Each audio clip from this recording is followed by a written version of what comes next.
નમસ્કાર, આપ નિહાળી રહ્યા છો સુરત ફર્સ્ટ ન્યૂઝ. હું છું મેઘા અગ્રવાલ. જોઈએ આજના સમાચાર વિગતવાર. લાજપોર મધ્યસ્થ જેલમાં રક્ષાબંધન પર્વની ભાવુક ઉજવણી. આજે ભાઈ બહેનના પવિત્ર બંધનનો પર્વ રક્ષાબંધન દેશભરમાં ઉત્સાહભેર ઉજવાઈ રહ્યો છે.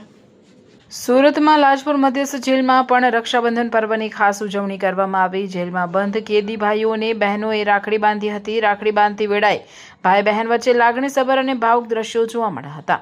બહેનની આંખોમાં આંસુ જોઈ ભાઈઓનું હૃદય પણ દ્રવી ઉઠ્યું. કેદી ભાઈઓએ બહેનોને જેલ મુક્ત થયા બાદ સારા નાગરિક બનીને જીવન જીવવાની ખાતરી આપી. હોંશે હોંશે બહેનો પાસે રાખડી બંધાવી ભાઈઓએ બહેનના આશીર્વાદ મેળવ્યા.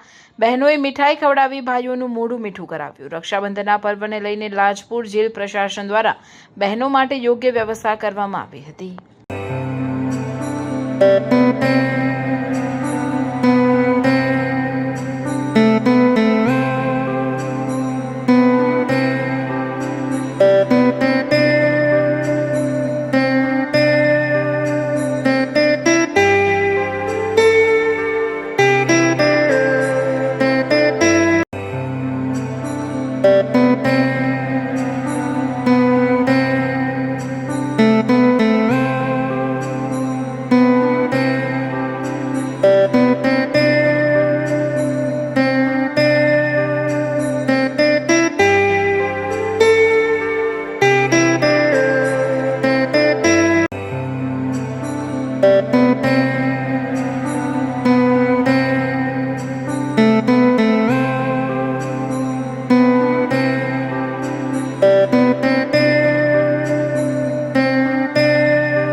લાજપોર મધ્યસ્થ જેલ ખાતે રક્ષાબંધન તહેવારની ઉજવણી કરવામાં આવી રહી છે. લાજપોર જેલની અંદર 3000 જેટલા પુરુષો અને 100 જેટલી મહિલાઓ છે. તેઓના પરિવારના લોકો અહીંયા શાંતિપૂર્વક રક્ષાબંધન તહેવાર ઉજવી શકે અને રાખડી બાંધી શકે તે માટે લાજપોર મધ્યસ્થ જેલના કર્મચારીઓ, અધિકારીઓ તથા બહારના જે પોલીસ કર્મચારીઓ દ્વારા બંદોબસ્તની વ્યવસ્થા ગોઠવવામાં આવેલી છે.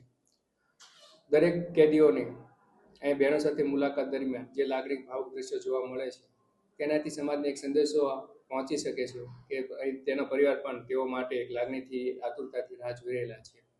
જ્યારે પણ એવો લોકોને સમાજમાં પાછો જવાનો મોકો મળે છે ત્યારે તેઓ પોતાના પરિવારને ખુશ રાખે અને ફરીથી આવા કૃત્યો ના કરે તે માટે એક સંદેશો સમાજમાં ફેલાય એ માટેનો એક આ પ્રયત્ન છે. બહારથી કેટલા પોલીસ જવાનોને બંદોબસ્તમાં બોલાયા છે અને કઈ રીતની બહારથી લગભગ આપણે જીઆઈડી પોલીસ કર્મચારી, એમાં મહિલા કર્મચારી સાથે 150 જેટલા કર્મચારીઓ આપણે અહીંયા એનાયત કરેલા છે. અને એમાં તે લોકોને સુરક્ષામાં, ચડતીમાં લોકો જે અહીંયા આવે છે તે લોકોને લાઇનમાં રાખવા, ટોકન મુજબ તેઓને ગેટ સુધી મોકલવા, એવા જુદા જુદા વ્યવસ્થામાં એ લોકોને રોકેલા છે.